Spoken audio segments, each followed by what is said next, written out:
my name is Eric de Roy. I'm a software developer at Delft-FEWS, and today I'm going to discuss with you the ForecastBroker. The ForecastBroker is a software archive and catalog allow for forecast data. It allows you to store forecast data, but also many other types of data. Your observations or configurations, anything that can be stored on disk. It offers an on-the-fly retrieval of your data through its API. It's robust, scalable, and also fast.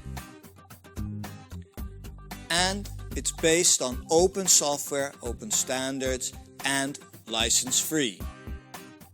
What's the history of the ForecastBroker?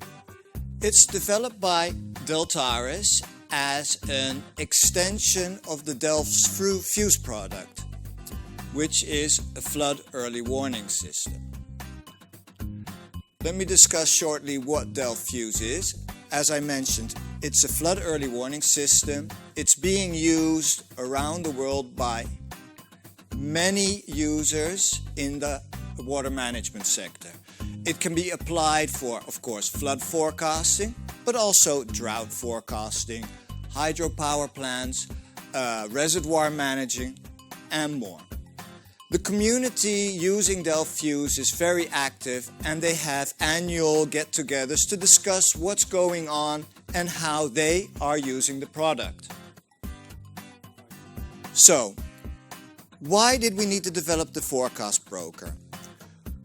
What we saw was that the users of the Delft-FEWS systems saw their databases, their operational databases, growing over time. These databases were growing so much that it had a negative impact on the operational processes. So we discussed with the users what was going on, what was being stored in these databases causing them to grow. Apparently, the users were collecting and storing all their historical data that was actually not needed for their daily operational processes. But when asked why do you not remove this data from the database, the clients mentioned we don't have a place to move it. And secondly, we want to be able to compare what happened in the past with what's happening outside, so that they can maybe to improve their decision-making processes. So the challenge for Delft-FEWS was to come up with a solution that enabled the reduction of the operational database sizes without having the clients to lose their historical data, and also offering the clients the ability to, on the fly, retrieve and compare data from the past with their current situation. So we came up with the ForecastBroker. And we needed a list of requirements that the ForecastBroker had to fulfill. Firstly, seeing that there were many types of data being required for the forecasting process, the ForecastBroker had to be able to store and manage different types of data. Grids, time series, scalar time series, but also forecasting messaging information, configurations that were used in the past. Secondly, it had to be robust and scalable. The idea of losing data was unacceptable to the clients.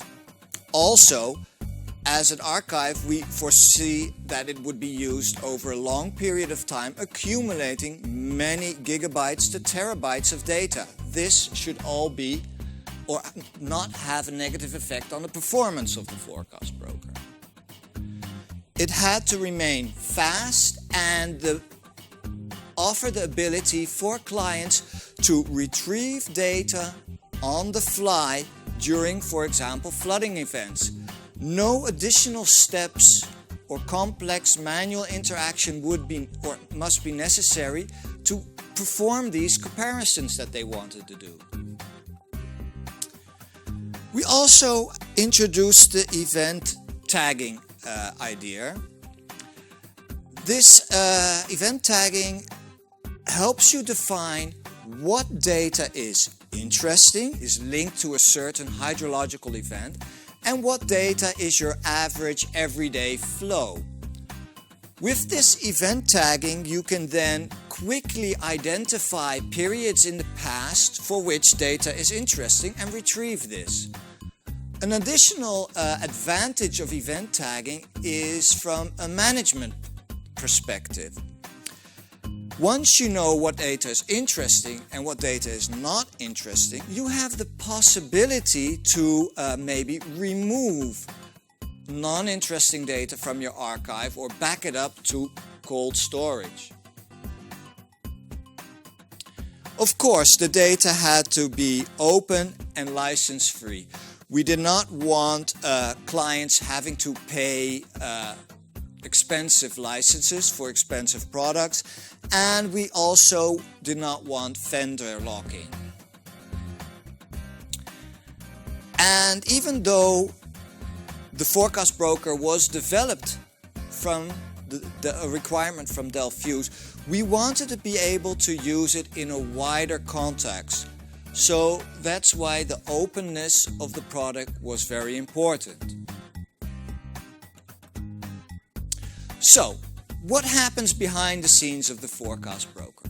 Firstly, you have your data producing products such as Delft-FEWS, but we also did some experiments with the Rijkswaterstaat Matroos system, and they export their time series, be it gridded or scalar data, to NetCDF on the file system. They can also export other types of data.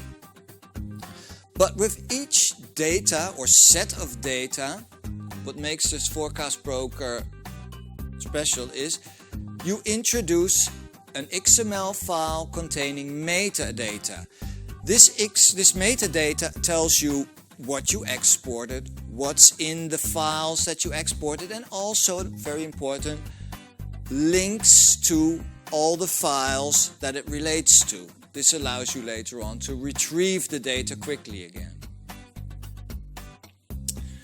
Then, you've stored your data files on disk. How do you make them accessible again? For this, we introduced the Threads data server. This is a web service that you can host in the Apache Tomcat environment.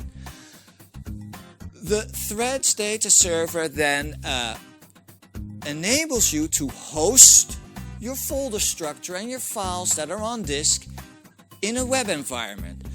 Here you see the user interface of Threads. It allows you, as you would in a regular file system, browse through your folders, looking for the file you're interested in, and also allowing you to download it. This is of course now through the user interface, but the API offers the same. Where does the ForecastBroker fit into the story? The ForecastBroker is also a web service. It sits next to the Threads, and what the ForecastBroker does, it offers you a number of web consoles. Firstly, you have the status page. It shows you how big is your archive, how many records do you already have. Green is good, things are accessible, they're up. Red, of course, would not be good and you have to look at something.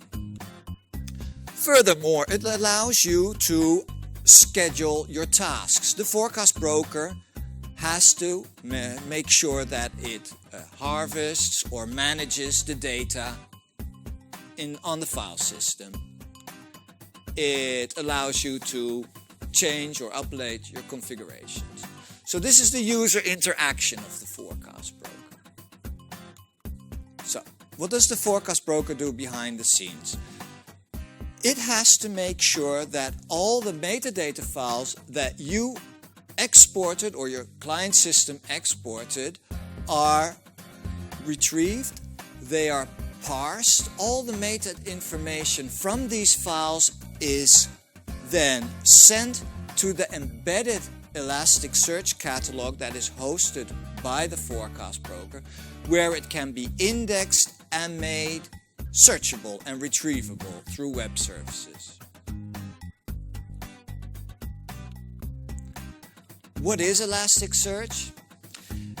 Elasticsearch is an open source project. It makes use of Lucene to make your metadata that you indexed and collected searchable using free text. All communication, so all your requests to the Elasticsearch catalog and all the responses from the Elasticsearch catalog are through the JSON format. So, how does the searching of the catalog work? Well, you can write a simple JSON request or even a complex JSON request, but for this example I'll just say I want to find all my data that for the area of the Muse. You send this to the Elasticsearch API, and what the Elasticsearch API will do is it will provide you a JSON result containing some information about how many hits did you have, and it will then also contain the metadata records for these hits. So you have your metadata, but you do not have your data yet, as the catalog only contains information about the data, not the actual data. So what the ForecastBroker does is automatically looks for the links that you have added to your metadata, and these links are converted to URLs that allows the ForecastBroker and its clients to retrieve, to download the actual data files, and to where they can then be imported into your client system, in this case FEWS. And thanks to the performance of this searching and retrieval, it can be more or less seamless within the client systems. So that is what the ForecastBroker is in a nutshell. Thank you very much.